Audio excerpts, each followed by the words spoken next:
Je suis à moitié sourd. Okay. So All right. we've opened the floodgates and everyone will be joining. Okay. So yeah, 2020 in California, Oregon, and Burgundy are very different tales, very different stories. It's a very, very early season here, where it's been extremely warm during lockdown, and of course, very frustrating, not for us, but very frustrating for people living in the city because it was so beautiful in March and April.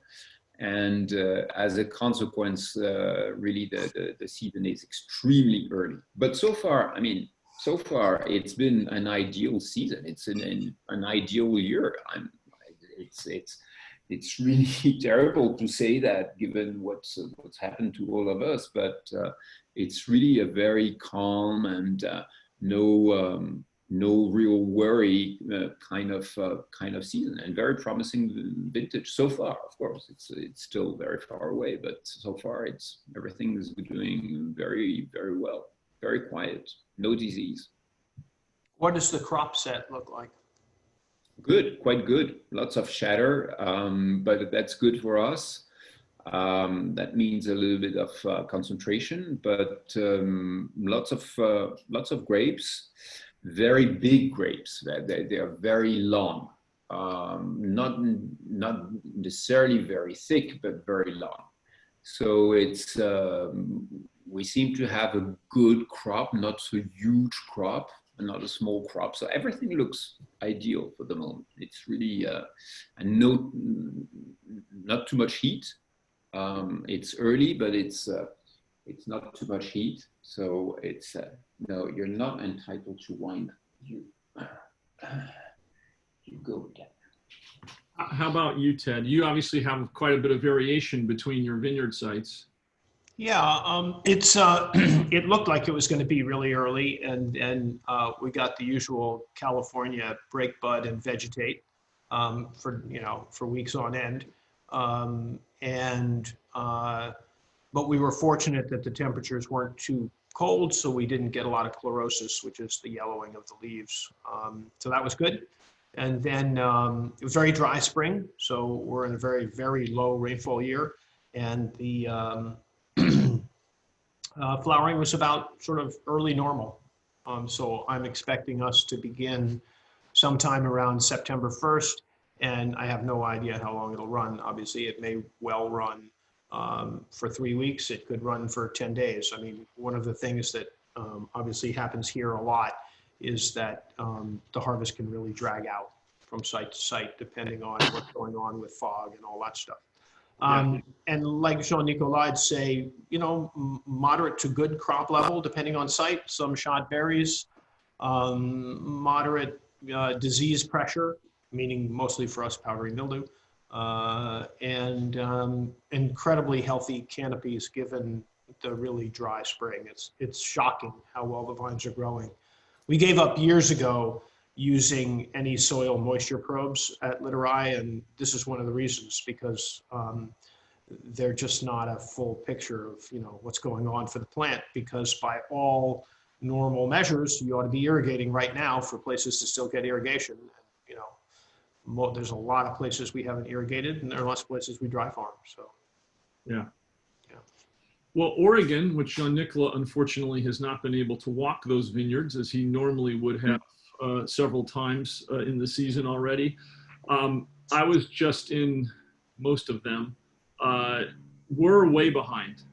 We're looking at a late September harvest date, and we did have chlorosis.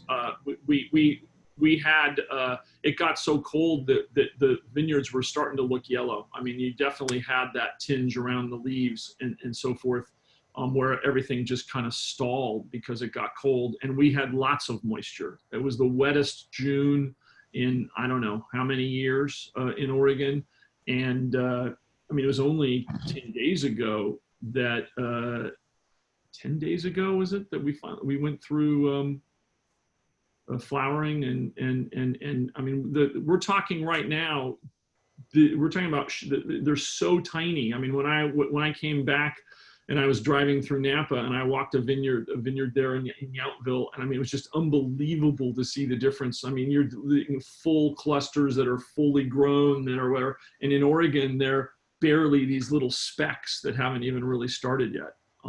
So we'll see, but no real disease pressure. And we don't irrigate any of the vineyards other than where we have planted for the first couple of years, 2-3 years. We hand water, we dig big hole and pour water, irrigate usually twice or maybe 3 times during the season. But we're just now talking about doing the first watering, and we may get away with only 1 watering. Partially because they're in their 3rd year, but also partially because of the water. We had a lot of rain. But those are 3 different things. But in California, of course, Ted, you're going to be in one place, but that has nothing to do with where Russian River is, or where Napa Valley is, or where, Paso Robles. I mean, there's so many different places in California that it's hard to say, where California is at. It's really by region. Oh, of course. I mean, it's like, it'd be like saying where France is. I mean, it's right. Exactly.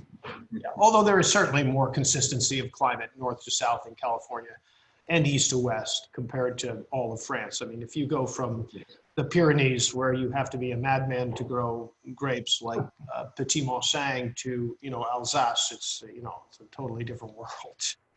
Yes. All right. So I think we should get started. I think we've got a lot. We're missing a few of the people that registered, but welcome everyone.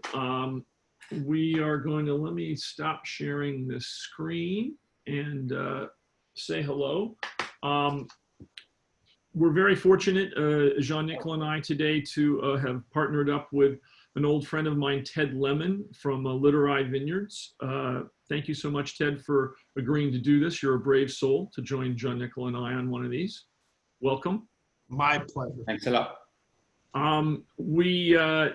The format is going to be the same as those of you who've been here before, and those of you who are new, welcome. The first and most important thing is you should have a glass of wine. And if you were fortunate enough to order some of the Littorai wines or the Nicolas-Jay, or maybe even a few of you ordered both, and if that's the case, then it's a bounty. It's a really good Saturday.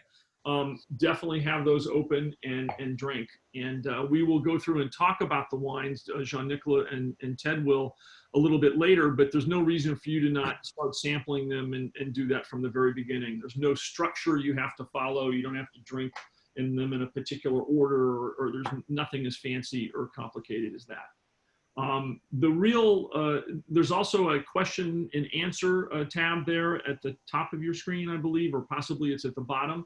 And I'll be doing my best to keep track of those questions and try to incorporate those into the conversation. Feel free to ask anything. And there's also a chat room, which you guys can chat and back and forth in terms of communicating different things throughout. The format, or the subject today, is talking about making wine at a place other than your home. And both Jean-Nicolas and Ted have had very unique experiences in that sense. Ted, starting out, the first place he actually was the winemaker was in France, which is quite interesting as it relates to this conversation. And then, of course, now in California at Littorai since 1993, and prior to that, as well in New Zealand. So having made wine in 3 different locations, 3 different climates, and 2 different seasons, there's only 2, gives Ted a unique perspective to talk about this. And Jean-Nicolas started making wine in Oregon with us at Nicolas-Jay in 2014, was the first vintage that we made wine. And so we have that to those experiences to talk about. But I think to get started, Ted, do you want to go first and talk a little bit about just your history and Sure. your experience in making the wine in these different places, or where that's been and how that all I'll keep it really short, but you forgot Oregon with Archery Summit. I was the original consultant of Archery Summit. The first 2 vintages of Archery Summit were actually made in Napa Valley at Pine Ridge. And I was with Archery Summit probably for 6 years, something like that, set up the vineyards, that sort of thing. So And laid that- out those vineyards, right? Yes, laid out rootstock, clonal combinations, blah, blah, blah. But just for those people on the line who may not be familiar with us, Littorai is the coastal mountains of Sonoma and Mendocino counties. So it's the string bean north of San Francisco. And the vineyard farthest from the coast is about 20 miles from the coast, maybe even less. I haven't measured it lately. I think in Anderson Valley, the furthest site is 20 miles from the coast and is actually one of the last sites we pick. So that tells you how much things can be complicated in our little world. Mostly Pinot Noir and Chardonnay. As I mentioned to Jay, we make a little tiny bit of Chenin Blanc for fun, but we're basically 80+% Pinot Noir. Most of it vineyard designated, so we're a big believer in that. Obviously, that makes sense given my Burgundian background. It's really boring traditional winemaking. So if you're looking for hipster winemaking or natural wine, is probably Littorai is not the place for you. What is hipster winemaking anyway? And whatever we aren't, that's the answer, Jay. Like Whatever we don't do. Substance is my experience, but okay. Jean-Nicolas, do you want to give a brief of your background? No, I already have a very strong common points with Ted, because we do not practice also hipster winemaking. I think it's really interesting to vinify several different sites, and that provides already for a diversity and something really exciting that it's probably not absolutely necessary to do some extraordinary things. It requires a lot of focus, a lot of consistency. So I think that it may be one of the explanations why it's the winemaking is traditional in Burgundy. But we do have our hipsters, so to speak, or natural wine movement adepts also. Well, I started in 1989 at the Family Domain. I started with a few hectares of vineyards. I did not start with the whole domain first because we still had tenants, and they were they had their holdings until their retirement. But I took over from Henri Jaillet, who was the oldest tenant from the Camuset, the Méo Camuset family, and the one who retired first. And Henri was still active, and I was very young, didn't know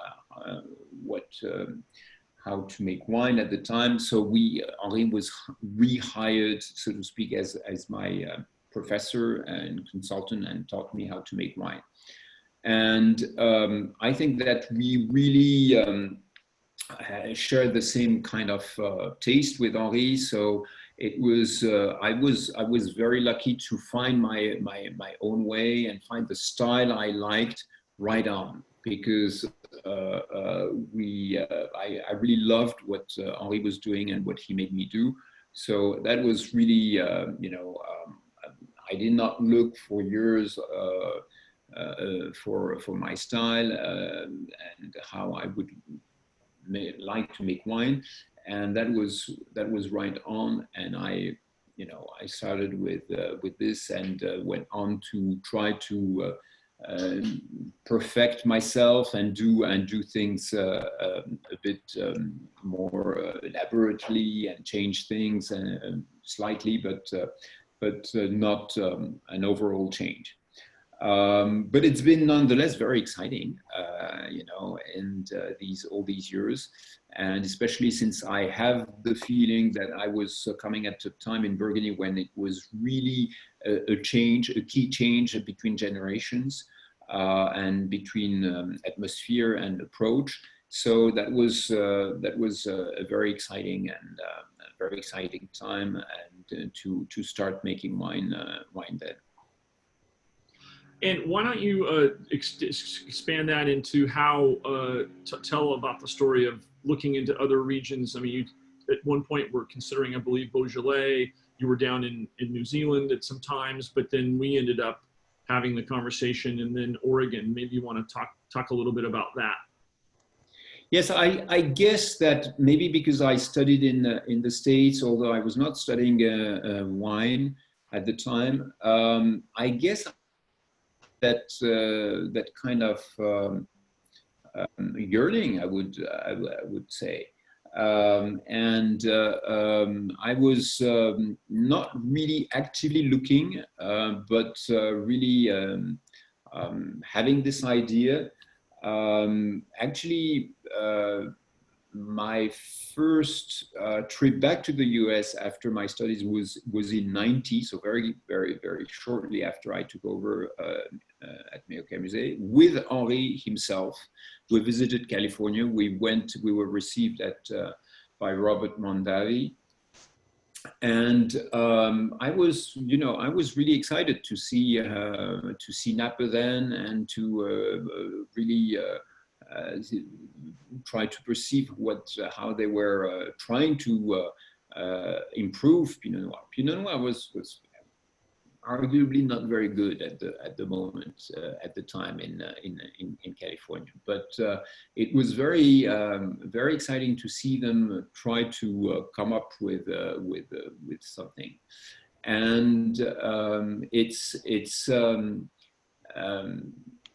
it was, I could see the effort, I could see the base that was really starting at a high level. I could see the dedication, and at the same time, I was also seeing, when we started when I started in Burgundy, the things I heard, the comment I heard most was, well, Burgundy can be great, and when it's great, it's really exciting, but most of the time it's disappointing. That was the reputation of Burgundy at the time. And so I was quite struck by the fact that we needed to really think and make a lot of efforts in Burgundy to keep up with what was coming from California and elsewhere. And I became aware of that quite early on. Should we talk about the Chardonnays, maybe? Talk about that for a moment, so people can drink them, and start talking about it and so forth, and then we can come back to the idea of really dig in on making wine in other places than home. Do you want to start out, Ted, with this is the... So as I mentioned, it's really, Chardonnay is a really small part of what we do. It's less than 20%. There's 4 vineyard designates, 3 of which really count. One is basically a barrel of wine. They're called Mace Canyon, Thiriet Vineyard, and Charles Heinz Vineyard. And they're all Sonoma Coast. And the one we have is the Thiriet 2018. Pretty fresh off the bottling line, bottled back in February. And this is a site about 3 miles from the ocean. It's you can see the ocean from the site. We might be able to see it on that map. Yeah, if you click on it. Down towards the bottom of the map where you see the S in Sonoma Coast, just go to the left and go up, and you'll see Thiriet Vineyard there. So you can, on a clear day, you can see the ocean, and on a very clear day, you can look south to the Farallon Islands. So it's quite an amazing site. And there's sort of a little saying out here in Western Sonoma County that if you plant a vineyard where you can see the ocean, you get what you deserve. And basically that means that this is a 2.25 ton per acre vineyard. Getting 3 tons per acre is really good. And of course, we're talking about Chardonnay. And for everybody on the line, if you don't know this, Chardonnay tends to be a lot more productive than Pinot Noir. It's a low production site. It has not been irrigated probably in, I don't know, since 2005 or 7, something like that. So it's been non-irrigated for many years. And it's a vigorous site. This is not the old saw of, all the great vineyard sites have to be really low vigor and they have to have struggling vines, etc. So this is a productive site in terms of vegetation. It grows quite a bit. Doesn't set that much. And it's a sandy loam soil. And so the wines are made, you know, again, this is probably going to come up so much everybody's going to fall over dead listening to Jean-Nicolas and I, but it's very traditional winemaking. It's, you know, it's barrel fermented Chardonnay. It's 20 to 25% new wood, full malolactic, unfined, unfiltered. Every now and then we'll find a wine. This one was not fined. So it's pretty see-through winemaking. The one thing we do that's a little different, it's not different for a lot of people, but it's not necessarily common, is we separate out the last press fraction and declassify that. So that does not go into the final wine. But I don't have the number in front of me, but it's probably about 200, 250, 300 cases of wine a year from this site. This is a site that we have a long-term lease on, so we farm it, but we do not own it. Wait, Jay, you're muted. Try it again. Yeah. I was saying you've been making this wine for a very long time. I mean, I remember having this wine in the late 90s, if I'm not mistaken. Yeah, this is not Maize and 1 Acre were the first that I remember, and then Theriot came not that long after. Yeah, I think 98 was the first vintage. Yep, 98. Yeah. Yeah. So it's very classic winemaking. You know, the goal for us, everyone, is to make wines that age. I really think I think Chardonnay becomes fun, Jay, when it's older. I mean, it's a much more interesting pair for food. It develops, I think it develops a lot more individual and individualistic characters from the places it comes from when it's older. So although if people want to drink them young, that's great. Older for us means one of my favorite wines right now is the 2003 Charles Heinz. The 99s are all really fun to drink. So older means a lot older. Now I know a lot of people don't have that patience, and that's fine, but certainly that's our goal. Yeah, that's when it gets interesting. Yeah. Great. Very interesting. Very interesting. The traditional winemaking, the fact that the vineyard designation, the fact that it goes through malolactic, little new oak, and the ability to age. That's really fascinating. It's so we're quite young compared to that, because the 2018 Affinité is our first Chardonnay. We did a trial cuvée in 2017, but this is our first wine, and this is a blend actually. We have. Sorry, people are drinking the Bishop Creek Chardonnay. Oh, Bishop Creek Chardonnay. I'm sorry. Sorry. I'm sorry.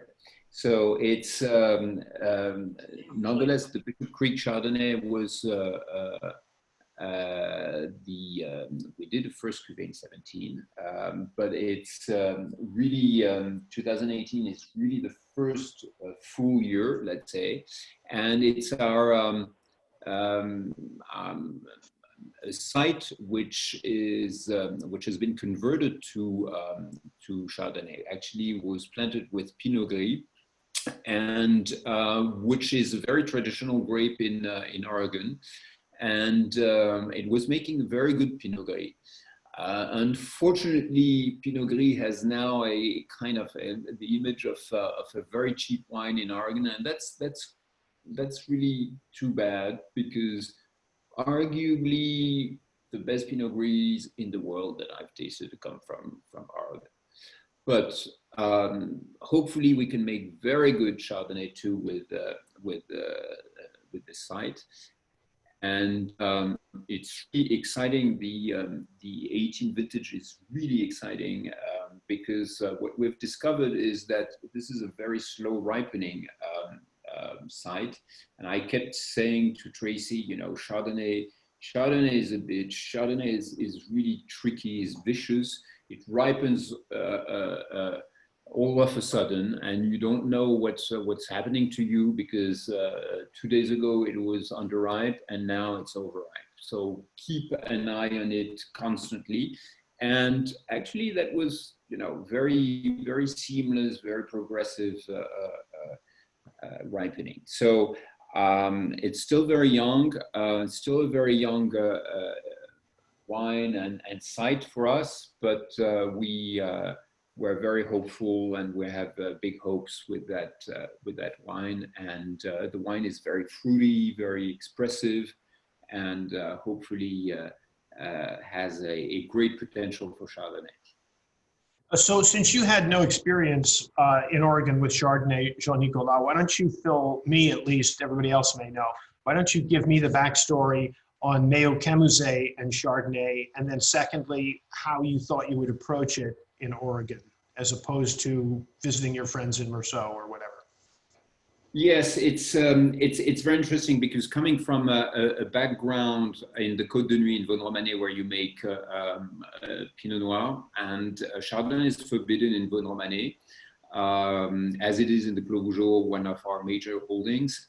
So it's really we started with Pinot, but we had a holding in the family that was waiting to be planted, Haute Côte de Nuit, which is called Clos Saint-Philibert, and that was planted at the beginning of the 90s. And we chose to plant that with Chardonnay because it's higher on the hill. We are at almost 400 meters elevation, and with a very meager soil. And we thought that Chardonnay would be much more appropriate than Pinot Noir. And so we planted that with Chardonnay, and this is how I became acquainted with Chardonnay. My problem was that I needed to be acquainted also with the site. So I had to learn how to make Chardonnay and to learn about the site at the same time. So that was a little bit tricky. And I found that Chardonnay, for me, Chardonnay is really difficult to make, is less straightforward than a little bit more treacherous than Pinot Noir. And I had to let my habits go, my habits taken with Pinot Noir go. And as you a grape variety that is more fertile, has a higher yield than Pinot, and it's all right. It's all right. You need to really pay attention to yield with Pinot Noir, but with Chardonnay, I mean, you have a little bit more flexibility. So there are a number of things like this that you need to learn by making Chardonnay.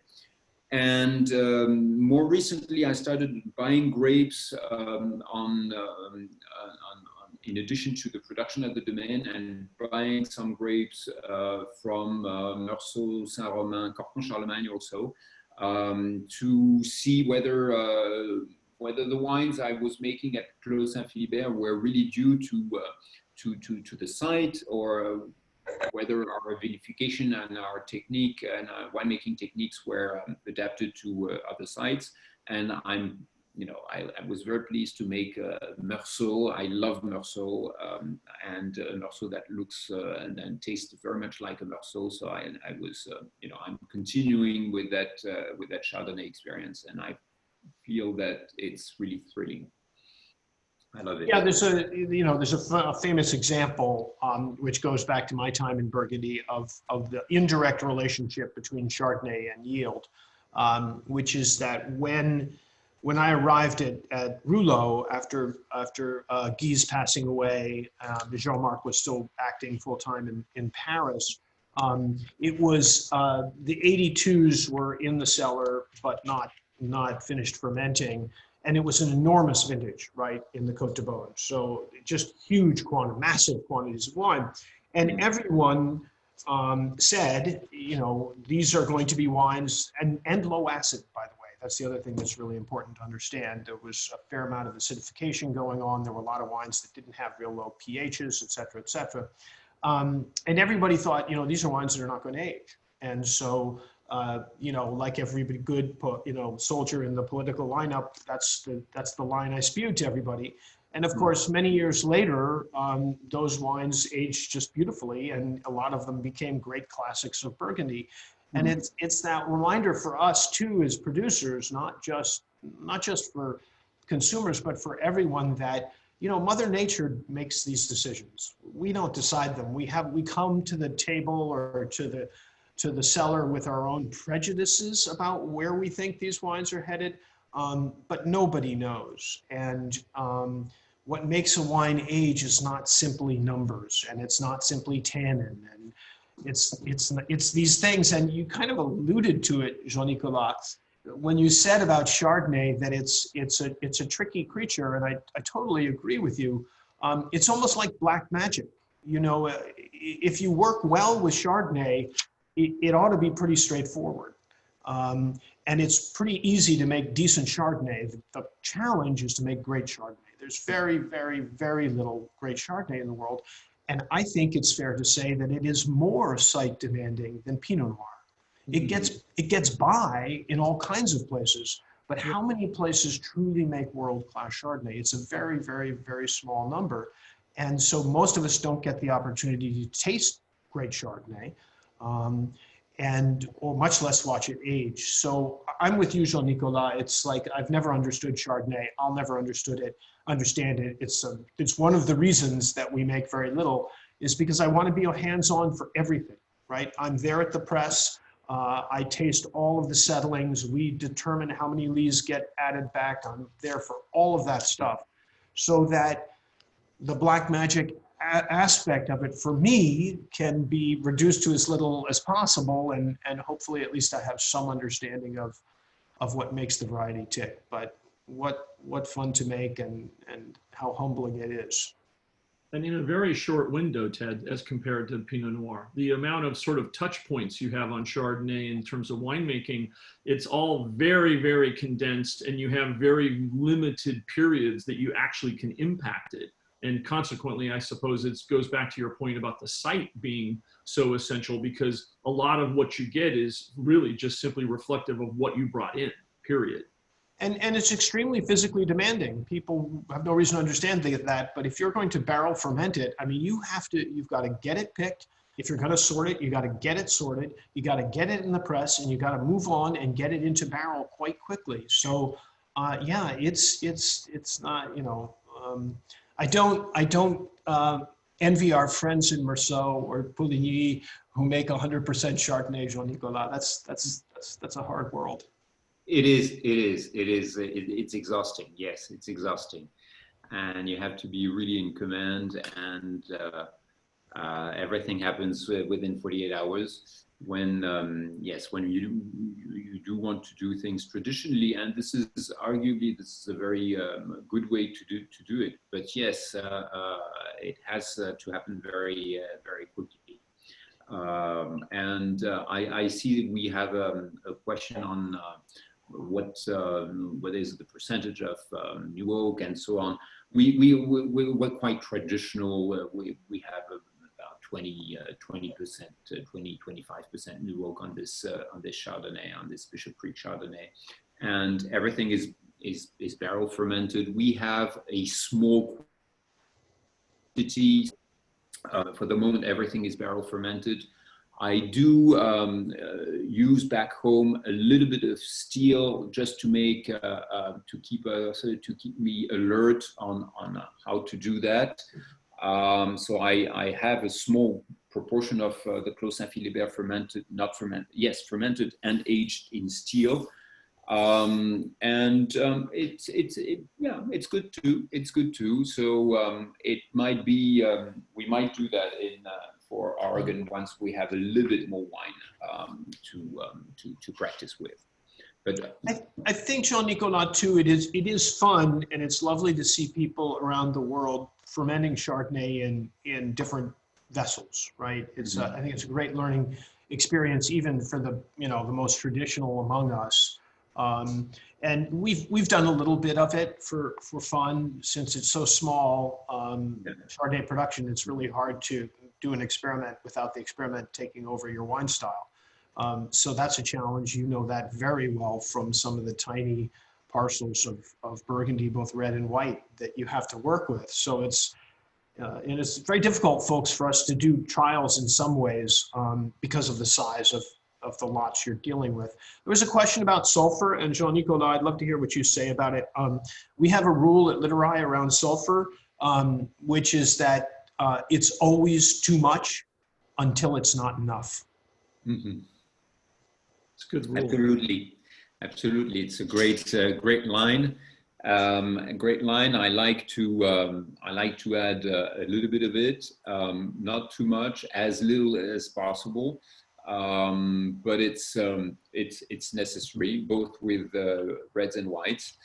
But we, especially now in Burgundy, we have to pay attention to sulfur. We need to really be cautious with sulfur because we have this oxidation problem that has stricken many of the great wines of Burgundy, and sulfur is part of the solution and the problem also.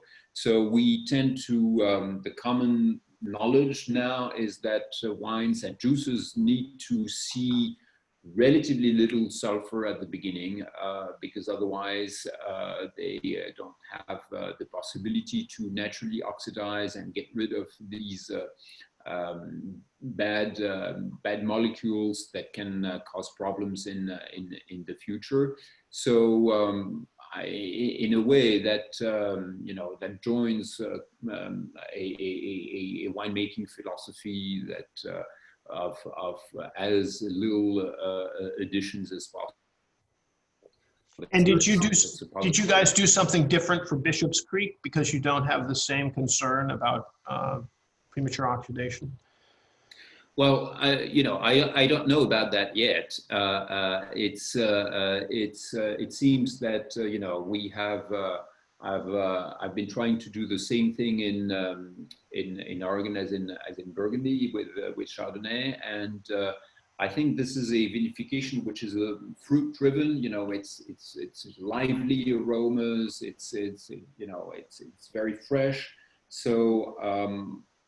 I think it's positive for the site and enhances the vivacity, the freshness of the site, and hopefully also has an impact on ageability of the wine. So we'll see with the years to come. But I agree with you. Chardonnay is really exciting when it ages, and getting a little bit of of complexity into the wine it does come with age. Chardonnay is a grape that has some fruity aromas, but really what's more interesting is the aromas that come with aging. This guy needs to go to bed. Say hello to everybody. This is Eclair, and I'm now going to bed. A couple of questions on inoculation and on irrigation. And I know, Ted, you do not inoculate. It's all natural yeast, correct? Yeah. So we have. I mean, I could count the number of times we've inoculated a tank or a wine probably on two hands in almost 30 years now. So generally speaking, got stuck. You're talking about like if something got stuck or something. Yeah, like exactly. If something got stuck or something was really off the rails. So what we do, like a lot of people, is we'll bring in a little starter. Yeah, sure. Vineyard. We did that. Well, I guess we've done that now twice on two different cuvées. We had that. It got down and all of a sudden it just stopped. Yeah. Yeah. So we'll do that. Otherwise, it's all spontaneous yeast, native, natural, whatever term you want to use, for both Pinot and Chardonnay. Yeah, you bet. And you told me you're about 60% dry farm, 70%, something like that. Yeah, I meant to do the actual number before we jumped on the line, but I forgot about it. But as I mentioned, this Thiriet site is dry farmed. Charles Heinz is very close to dry farm. It might get 1 or 2 irrigations a year. And most of Mays Canyon Chardonnay is dry farmed. We just replanted some, and so the little 1 acre replanting is currently getting irrigation, but I would expect that to drop off after a few years. It all depends on the site. I mean, there's some sites that are very rocky, very steep, that we may never be able to dry farm. I don't know. And also, I will say this is technical speak, but I will mention this, that I'm not convinced by any means that we did ourselves a lot of favor by kneeling before Burgundy's practices as much as we have in the New World. It's a different environment. I mean, Oregon is its own, New Zealand is its own, Australia is its own, et cetera, obviously. But the example I want to mention is rootstock. And I don't mean to go sideways on us with a long discussion of rootstock, which people wouldn't understand.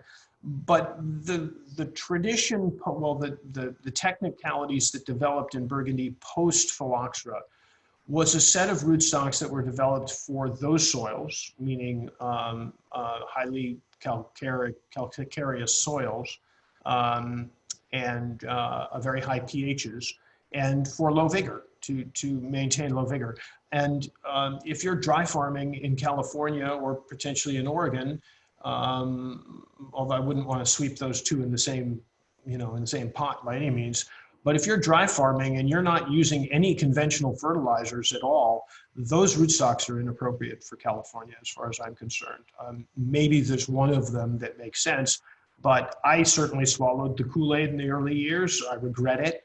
And I'm well aware that we would have a lot more vineyards that could currently be dry farmed if we didn't have a bunch of those rootstocks. So, and in no way, obviously that's not a criticism of Burgundy, it's more a criticism of us in the new world for lacking a little more, self-assurance and reaching out to things that are more appropriate for your environment and don't work in Burgundy. So there's still so much to learn. No, of course, and for us too, because things are changing quite rapidly. We have problems and a new set of problems that really put some old solutions into question. But the only comment I want to do on this is that I think that basically the research on rootstock has more or less stopped after phylloxera once the solution was found. And there is the overwhelming majority of vineyards are planted on just a few rootstocks around the world.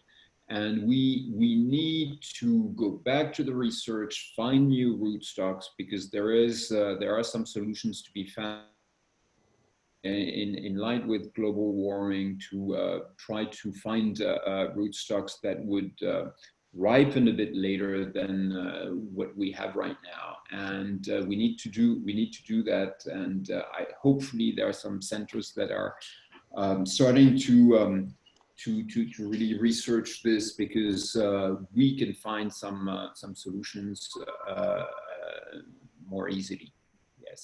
Yes, ripening later than they are right now has become a current concern. Something that the climate is starting to change. Certainly. Just a couple things, and then I want to continue the rootstock conversation that you started, Ted, but a couple things I want to address from the questions in the chat.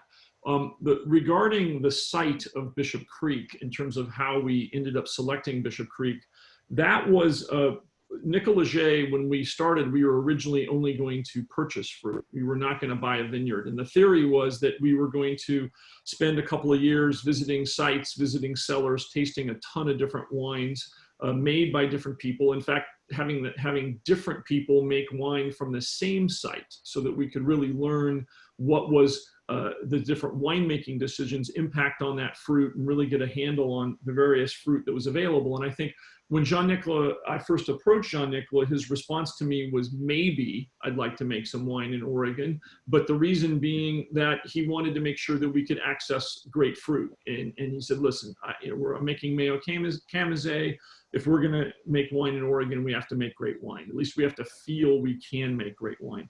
And one of the cellars that we went into when we were on those 2 years of tasting trips had they had purchased fruit from Bishop Creek. And so we tasted that wine, not knowing what it was. It was one of the vineyards that I inquired about whether or not we could purchase fruit. It was one of the few vineyards that actually turned us down and said they didn't have any fruit available. Most were quite excited to have Jean-Nicolas buy fruit from them. But then some period later, it came up for sale, and Jean-Nicolas and I, of course, changed our plan and said, well, let's buy that vineyard. And so we were really excited. Very excited. And it turned out to be, when you, as all these stories, and I'm sure Ted's got 50 of them, where he and Heidi were not sure about something, and then they decided, well, no, we should do this. And then, of course, 5 years later, you look back and think, what would have happened if we hadn't made that decision to do that? There's a million of those things in everyone's story, and buying Bishop Creek is certainly one in ours. But these particular vines, and we're going to talk about the own rooted here in a minute, but the Bishop Creek Chardonnay, one thing that Jean-Nicolas did not mention is they're 20 years old or 22 years old. That Pinot Gris was planted in 98. So there was a huge benefit in making the decision to graft those versus pulling them out and starting over in terms of the roots, the roots, and those are planted on rootstocks. But in terms of the age of those vines, yes, that was what made sense. Yeah, it was made sense, really. I think we're very hopeful for the Chardonnay, and when it comes to aging and so forth, that versus the, we planted another couple acres of Chardonnay right next to it that's only 3, almost 4 years old, and it'll be some time, I think, before we'll see. It'll be interesting. We're going to get a good A/B to be able to really taste the differences, because the site it's pretty much the same exact. Jay, do you have the map you can throw us up, which Yes. shows where, sorry, excuse my language, that shows where Bishop's Creek is? That'd be really, Yes, absolutely. Let's do that. that'd be good to look at. Why don't we start talking about the own rooted, to start talking about Pinot, Jean-Nicolas, and you can do that while I am trying to get this screen up. So naturally, Pinot was our first aim and focus, and we started in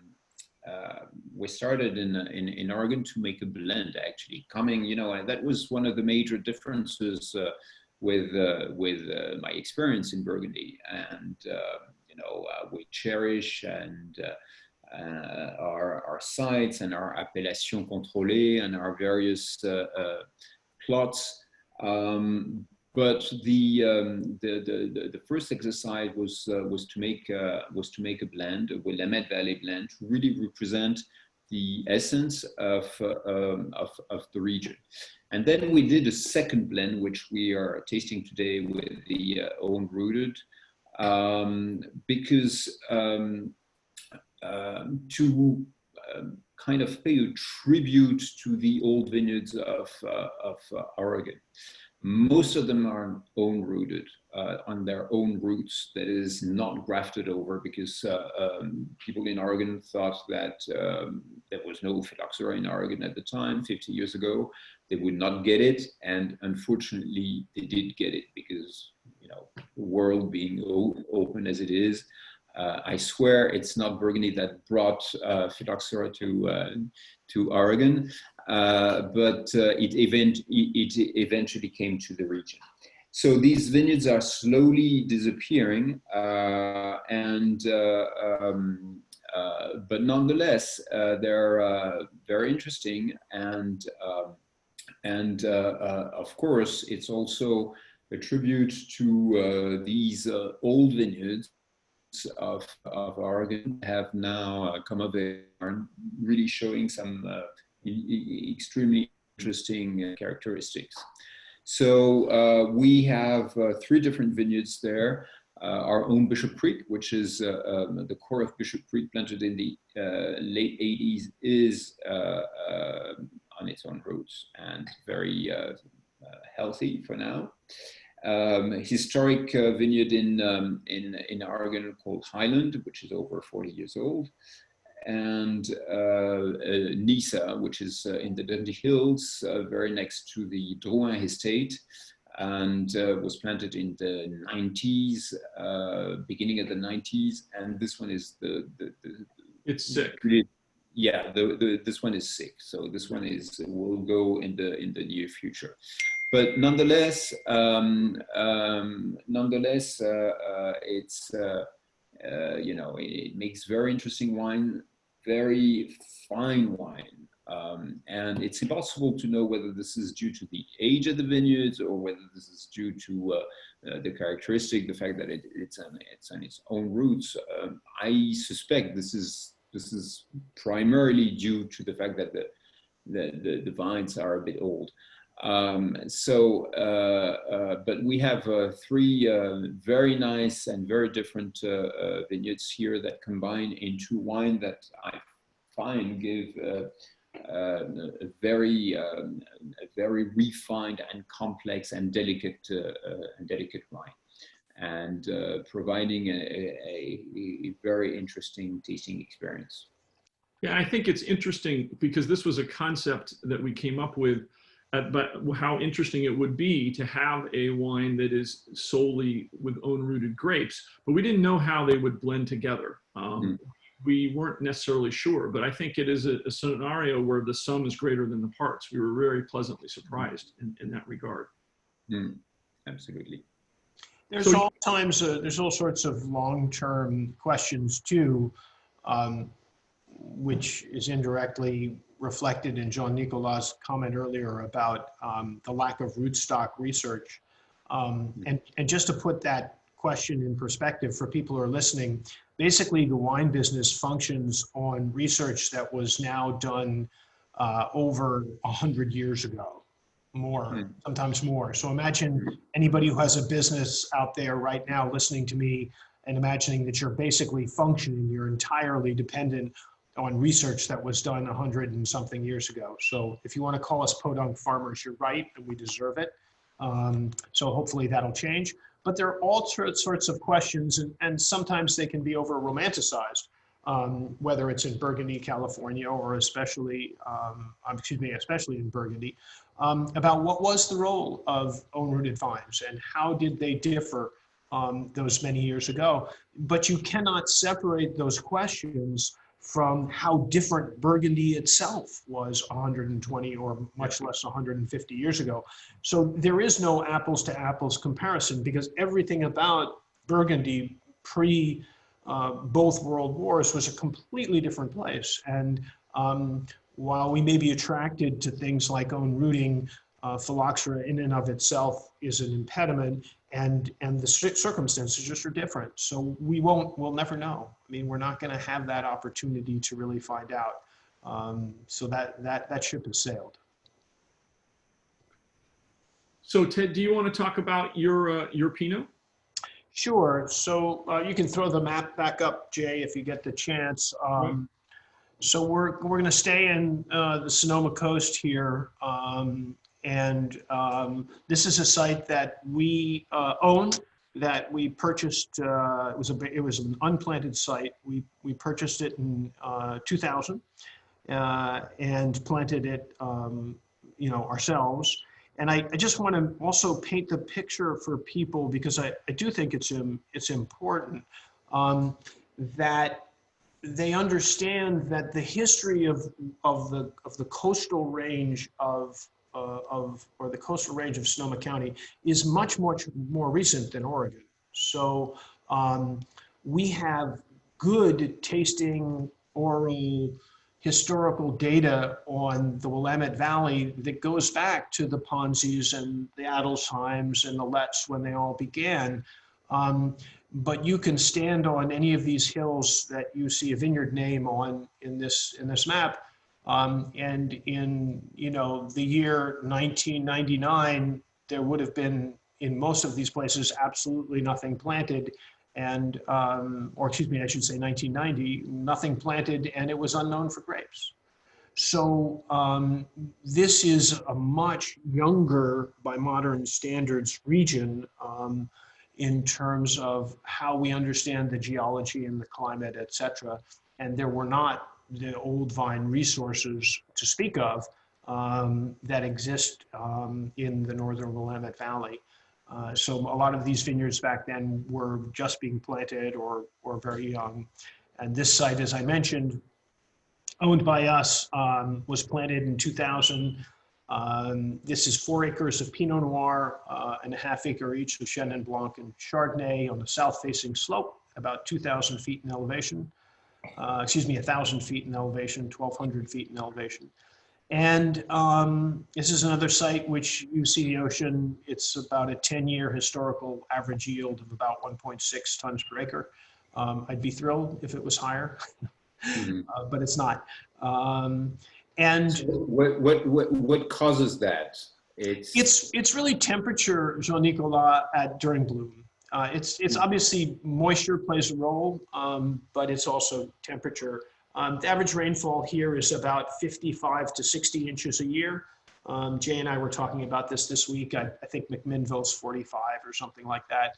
So it's easy to forget that the coastal hills of Sonoma and Mendocino are in fact a temperate rainforest.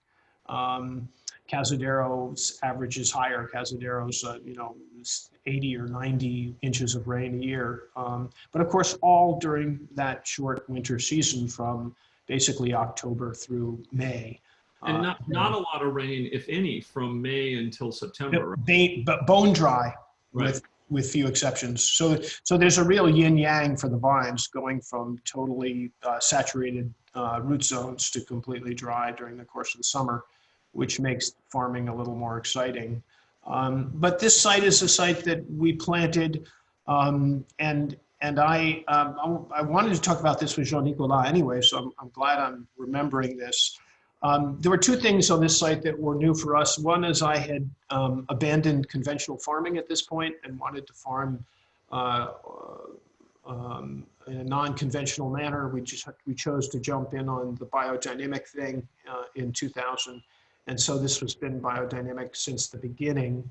And the other thing I did, Jean-Nicolas, that I'm actually quite happy about in retrospect is I wanted as many rootstock and clonal combinations as I thought I could get away with. What I didn't want to do is not know. In other words, I wanted to know the parentage of all of this material.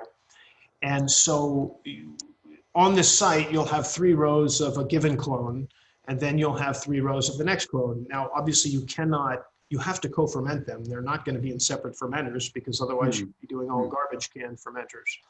And it's a knowing what things are has served us enormously because our clonal interests are wider than what's generally sort of, the new world clonal toolbox, if you will. And we've had to teach ourselves how to prune and how to farm some of these non-conventional clones or non-traditional clones in ways that work. And if we were to truly not know from one plant to the next what this plant is, we couldn't prune them appropriately. We couldn't learn from them. They could not teach us, because we wouldn't know that plant A in the row is this selection and plant B is something totally different. So we've been real happy to know the origin of the material and yet mix it up as much as possible. And I'd love to hear your comment on that, not only in regards to Burgundy, but your thoughts for Oregon. Yeah, I think that I perfectly understand that in the New World and in Oregon in particular, you made blocks, definite blocks with one clone, because when you think of it, the uncertainties are so big, so high, that at least you have a clone and you more or less know what to expect. Of course, with Pinot Noir, it's a little less so, because Pinot Noir can be quite fickle and will adapt to the site quite rapidly. But nonetheless, when you think of it, planting in a new site, it's a bet. You don't know what you're going to get in a new region. You don't know exactly how, over the long term, how it's going to turn out. So at least you have clone 777, it's ripe, it's big and bold, and etc. So you know what to. It's an element of uncertainty that you eliminate, kind of. But at the same time, it's a little bit frustrating, because I think it does not really give justice to the site. It gives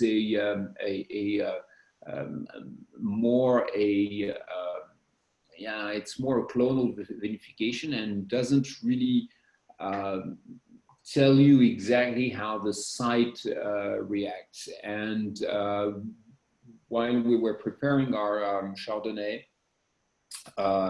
plantings. I've mentioned that I wanted as many clones as possible in this Chardonnay, and of course, as many clones as possible available in Oregon. But the idea is really to yes, to co-ferment a variety of clones so that we have diversity and complexity right on. Because yes, we will have a little bit more, I think, complexity. Not everything will ripen exactly at the same time. You will have plus 1 or 2 days, minus 1 or 2 days, and this is eventually what gives a lot of diversity to the. I really like this concept of having as much diversity as possible, trying to work with it in Oregon. And it's that reminder that so often in wine growing and viticulture, we want the plant to do what we want it to do, and it's the other way around. We have to learn to do what the plants want. So by choosing different clones that ripen at different points, you can choose to work with those individuals also, can't you? You can recognize those differences, and some things that might have initially seemed, well, that's just too far out of the realm, it ripens way too early, or the yields are way too low, or whatever. You can learn from the plant by adapting your own farming to it, and then co-ferment it perfectly well. Whereas enology school might say, no, that just doesn't work. It's no, but I really like this comment that you just made, and I'm often asked, what kind of wine are you looking for to make in Oregon? And I I have to answer, I don't know. Of course, I'm not. I don't appear very clever or very up to what I'm doing by answering this, but this is true. I really want to absorb what the sites can do for me, and then adapt from then on, but not having with a preconceived idea of the wines I want to make in a definite site. So this is I think that this is what these grape varieties are teaching us, both the Chardonnay and the Pinot Noir. They're teaching us this, that they can really give something extremely different and extremely intriguing and exciting in various situations. And this is what we should let ourselves be guided by that. And there's such an amazing lesson also from this plant. No plant has more clearly spoken of the issues of climate change than this one. I mean, it's been picked up by non-grape researchers, right, and used. The history of harvest dates in Burgundy as a clear example of climate change and the effects of climate change. So this plant has a lot to teach us in a lot of different ways. Absolutely. A couple questions that have come up that people have asked. First of all, in regarding to the soils in Oregon, what is the terroir? And there are two primary terroirs in the Willamette Valley. One is the Jory soil, which is a volcanic soil, which is primarily in the Dundee Hills, although you do find bits and pieces of it in other of the AVAs. And then marine sedimentary soil, which was really from the glaciers and the ocean when it came through the Missoula flood, I believe is the name, when it came through. And that is where primarily Yamhill, Carlton, McMinnville, Eola, Amity tends to have that sort of a soil structure. So those are the two primary. There's definitely way more nuance to that, and certain other soils that sort of creep into particular areas, but in a generalization, there's primarily those two soils. And then another question that people were asking about was, as it relates to yields, there's been a couple questions about yields, and it'd be interesting to get your guys' thoughts on this. People are always talking about how many tons to the acre, and one of the things that drove me crazy when I first, and we talked a little bit about this, Ted, but when I first started making wine up in Oregon with Jean-Nicolas, was you need to know how many vines are on the, what the density is before you start having a conversation about how many tons of the acre. Because one would think if you have twice as many vines, you might have more fruit. Would be, the yields per plant would be obviously different. But what are your thoughts on yields, and is this focus on low yields make sense? Are there certain situations where you actually think a higher yield has no impact, no negative impact on concentration and flavor? What are your thoughts on this subject? I think for me, you can't generalize. I mean, New Zealand, Central Otago is different from Oregon, which is different from California. Even within these places, obviously, there can be enormous differences. So it really does depend on the situation. Climate change is playing a role in that also. But I think that for me, to keep it really simple, yes, there's a point at which low yields are not good, for sure. The 2005 vintage, which was a half a ton per acre across all of our vineyards on the Sonoma coast, is not my favorite vintage. It's not, the wines are out of balance.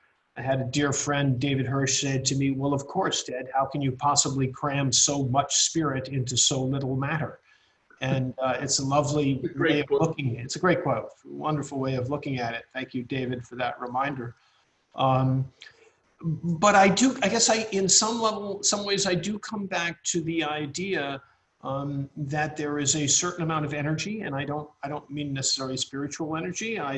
We can talk physical energy too. There's a certain amount of energy in a given hectare or acre of land, and it can express itself differently depending on how you plant it. But I'm not convinced that density is the most important things. I think you get to the freakish ends, and yes, it makes a real difference. When you start planting vineyards 8 feet by 12 feet apart, vines 8 feet by 12 feet apart, that's pretty far apart. Yeah. And certainly the other extreme has worked very well for Burgundy traditionally. So Jean-Nicolas, what do you think?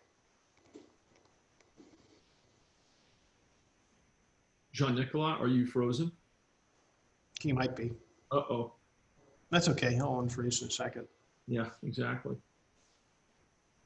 Well, we have the Bishop Creek vineyard is planted actually quite densely. It's about 2,400, 2,500 vines to the acre. But we also have a couple of vineyards that we farm up there that are more in the 1,800, 1,700. But it's interesting. We've had a couple of vintages where, in particular, Bishop Creek, where we had 2.5 tons, even with the density, 2.5 tons of the acre. And then we had one where it ended up being well over 3. And initially, when we lost Jean-Nicolas, I'm sure he'll log back in. We had well over 3. And Tracy and Jean-Nicolas and I were tasting those wines, and we absolutely felt that those wines were every bit as good as the wines that were 2.5 tons in terms of that. In fact, maybe even better.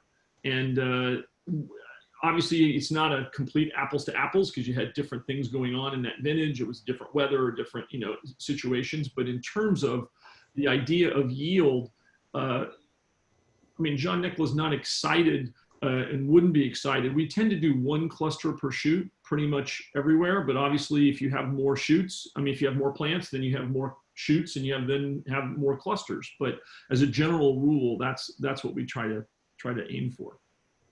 We do vinify everything separately, though, in the Pinot Noir, unlike Chardonnay. But all of the clones, so the different blocks at Bishop Creek, we pretty much vinify separately. Sometimes we'll blend the small ones together to address the issue you're talking about not having too small of a container. But for the most part, the 777 separate from the block 1 separate from block 3, and all the vines and all the vineyards we vinify completely separately, as if they were all going to be single vineyards.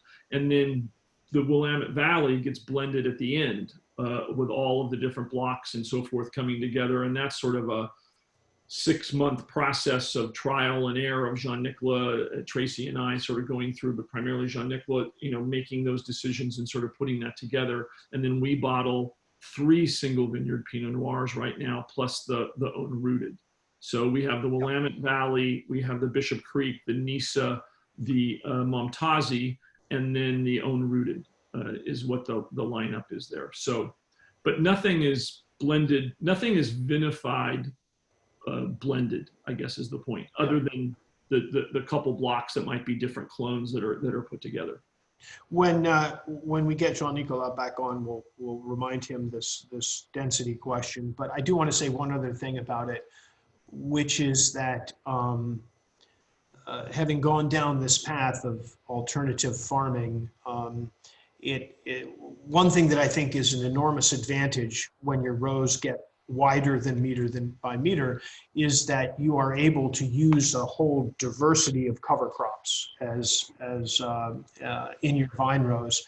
And if you want to have a vineyard that's going to live 50 years or more, there's enormous advantages, not only in terms of the flexibility for planting different types of plants, but in terms of biodiversity in your soils, in terms of water infiltration, in terms of humus formation, organic matter, et cetera, et cetera. So when any of us anywhere in the world plants meter by meter, there are advantages for sure. But boy, you're back to a true monoculture.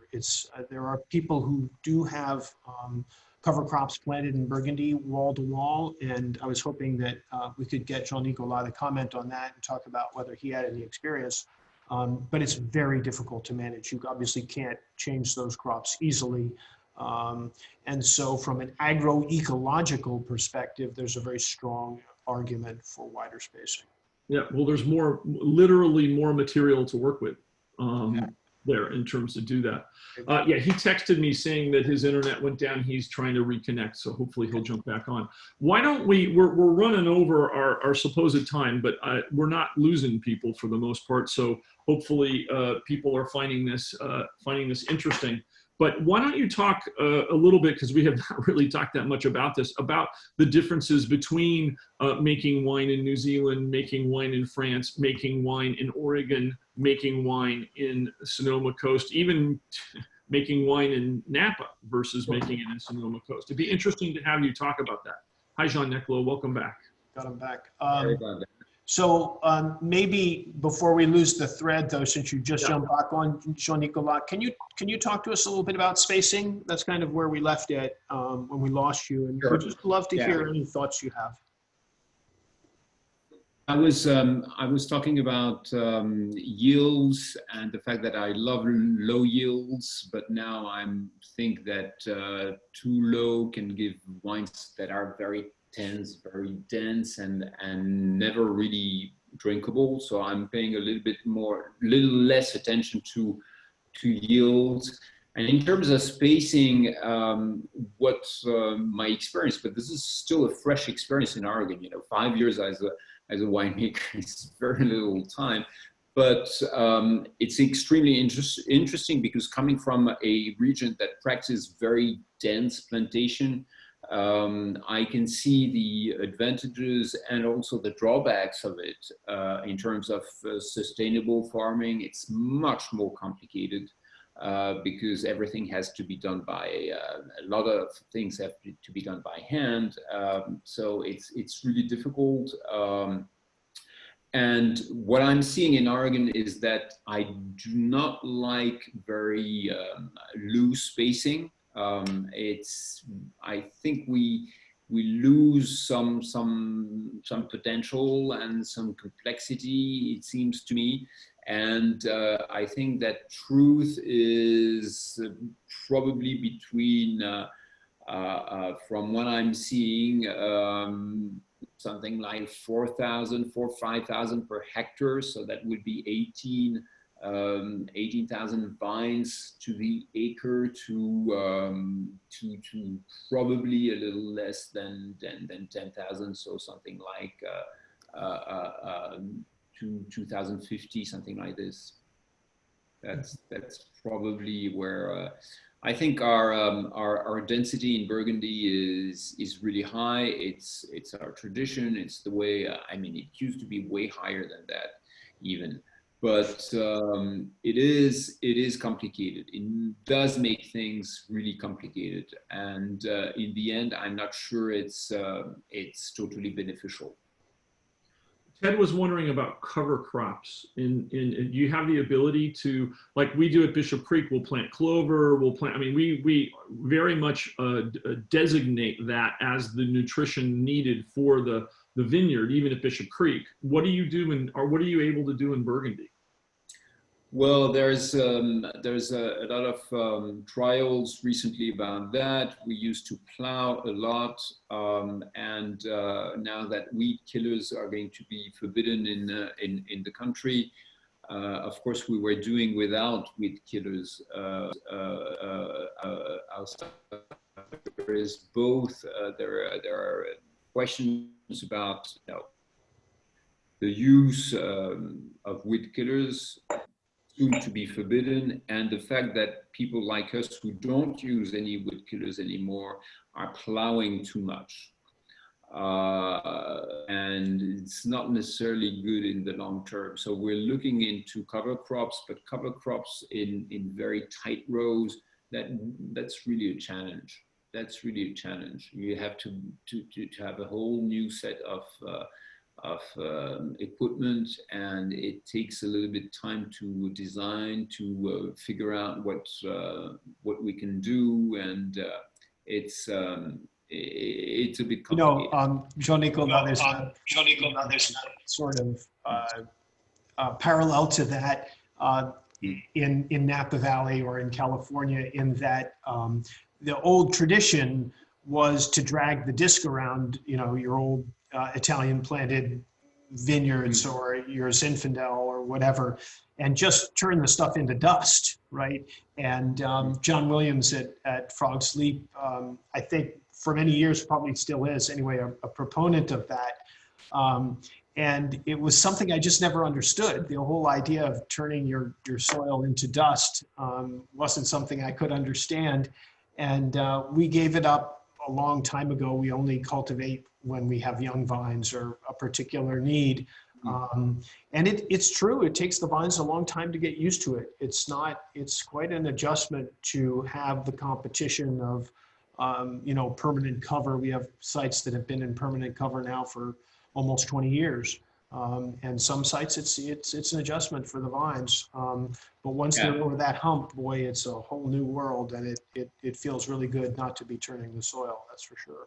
Right, so that soil's never turned, period. It's just— Well, never is a long time. Well, I mean, haven't gotten there yet. So far, and so consequently, you have that that biosystem is basically untouched, is the point.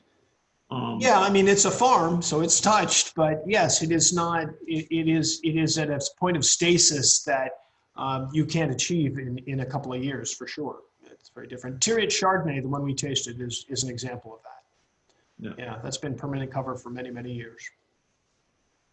There was a wonderful study, Jay, done, I think it was in the 1970s, a long-term study done in the Loire on cover crops that was absolutely mind-blowing. I remember looking at it in the 1980s because of the long-term nature of it, and it was a very revealing study even then, looking at the parameters that they did.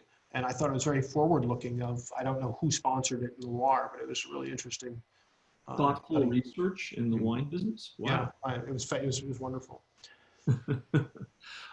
Before we jump off, I had asked, well, why don't you address that question that we talked while Jean-Nicolas was gone about making wine in New Zealand and Oregon and California and France, and just some of the things that make each of those interesting, challenging, culturally different, etc.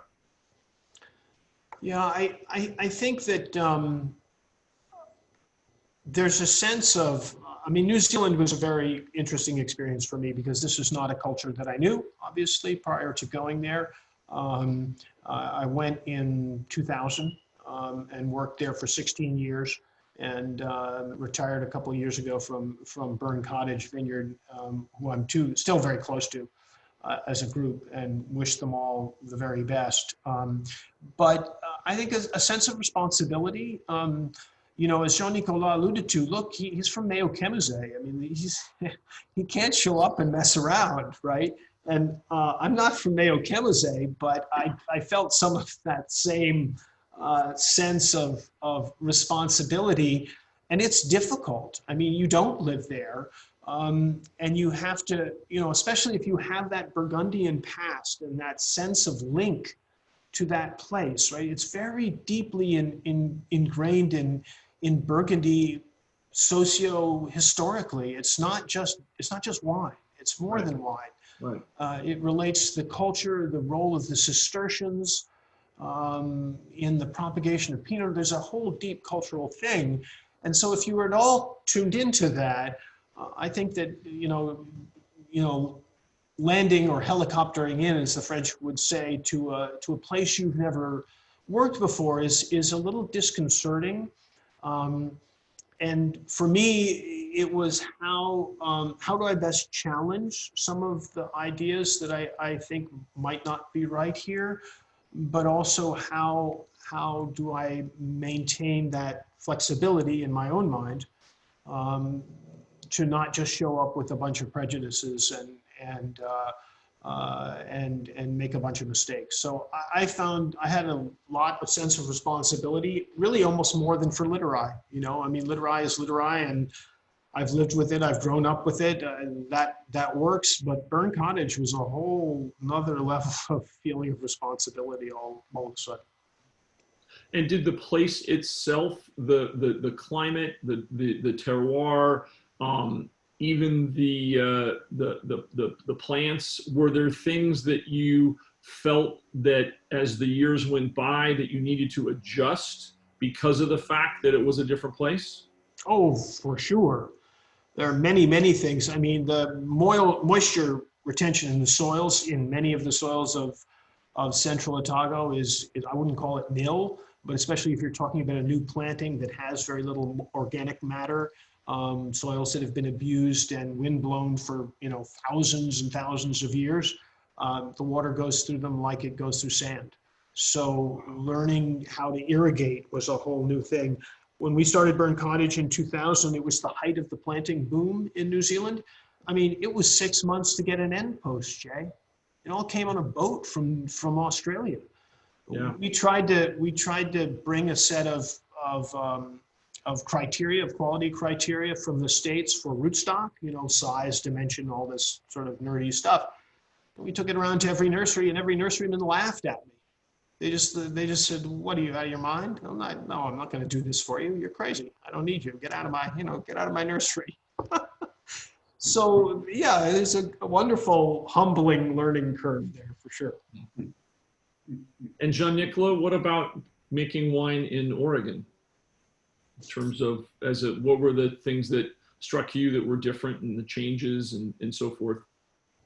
Yeah, well, what's really difficult for me is to pretend I know something about something. It's really to act as as Ted was mentioning. You rely on me, and to act as I know what I'm talking about, because sometimes I don't.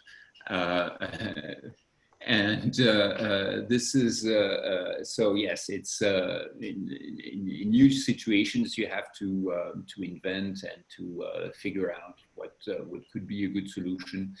And yes, it's in that respect it is difficult, and the sense of responsibility and is in a strange way higher in Oregon than it is in Burgundy. I say in a strange way because my family depends on me. We have 15 employees, and they depend on me too. So, but it's in Oregon it feels a bit different. No, I think that coming with some wiseness and saying, well, let's not panic. Let's trust the vines, the sites, the people. I really sympathize with what Ted said about coming in an entirely new country and wine region. This is really difficult, and this is one of the most difficult aspects in Oregon. The lack of support you get from the technical environment, and I'm sure it's much greater than it is in New Zealand or perhaps Australia. But I realize how rich our technical environment is in Burgundy here, and sometimes I miss it a little bit in Oregon. So that is a little bit complicated. Then it's making the same grape is you can really transfer some experience from one region to the other, and you quickly learn what are the challenges, the specific challenges in Oregon. For me, the specific challenge of Oregon is dealing with the wines which have less natural acidity than we do here in Burgundy. So this has been the main technical challenge for me. But otherwise, it's been a great experience. I'm very fortunate to have Jay. I'm very fortunate to have our assistant winemaker and co-winemaker Tracy, who is really the eyes and hands for us here in the region, and can bring a lot of experience and wiseness to the process, and explain and put into put things into perspective and into picture, and say, well, this is normal, this is the way it's we do things here, or this is the way things happen in Oregon.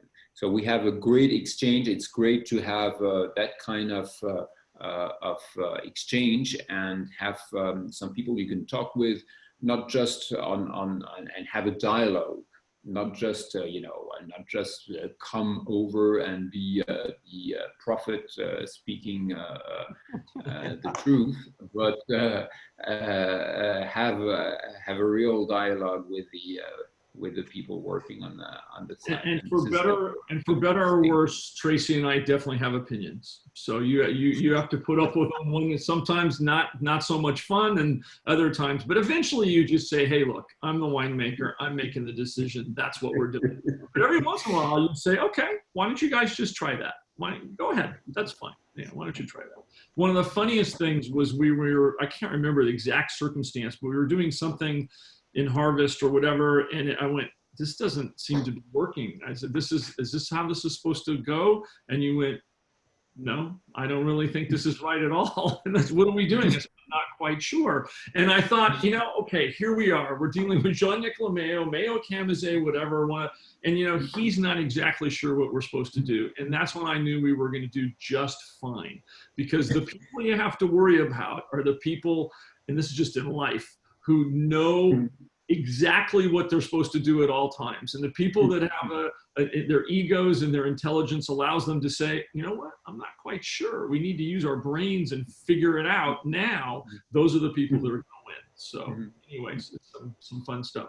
Ted, is there anything else you would like to add? We've gone quite a bit over, but we're getting really lovely comments in the chat room about the fact that people are enjoying this. But anything that we haven't talked about that you would like to Rachel wanted to make sure you mentioned that the vineyard was the Haven. Yeah, I typed it into the chat. Yeah, exactly. So it's the Haven Vineyard 2017 that we were tasting. And if be mad, we got to make sure we cover it all. Yeah. If there's specific questions, that's just the lovely thing about email. Anyone on the line is welcome to email me, ted@littorai.com. And, it might take me a day or two to get back to you, but some of those real specific questions, I apologize that we all don't have time to address them. But no, this was really fun. I haven't seen Jean-Nicolas Mayo since I have no idea when. So that was really cool. We decided not, Jay and I talked ahead of time, but I said, no, let's just let Jean-Nicolas and I have fun and we'll chat. And it was lovely. You're both lovely. It's been nothing but a pleasure. And thank you, everybody, for listening to us. Great. All. Thanks a lot. Thanks a lot sharing your lovely comments. Yeah, it's been a pleasure. Thank you, Ted. I met Ted and Heidi, I don't know, at some point in the 90s, and was I think a pretty good customer, but certainly a loving customer of their wines for I don't know, a couple of decades. I actually did not have the Littorai wines that we were drinking today, and so I pulled a 1999 Savoy out of the cellar to drink, which is luckily this will be dinner. I'm gonna have a little bit, but it's drinking just beautifully, and I can certainly want to attest to Ted's comment earlier about Littorai wines are made for aging. And I mean, I've had Chardonnays easily 20 years old. I mean, I've had a few that I unfortunately forgot about and left that probably were no longer at their peak, but for the most part, I mean, they can be just brilliant. And the Pinots, I don't know that I've ever had a Pinot. Luckily, I probably just drank them too quickly, but that went too far. But they age absolutely beautifully. I mean, you make great wines, and been a fan for a million years, and this has been a lot of fun.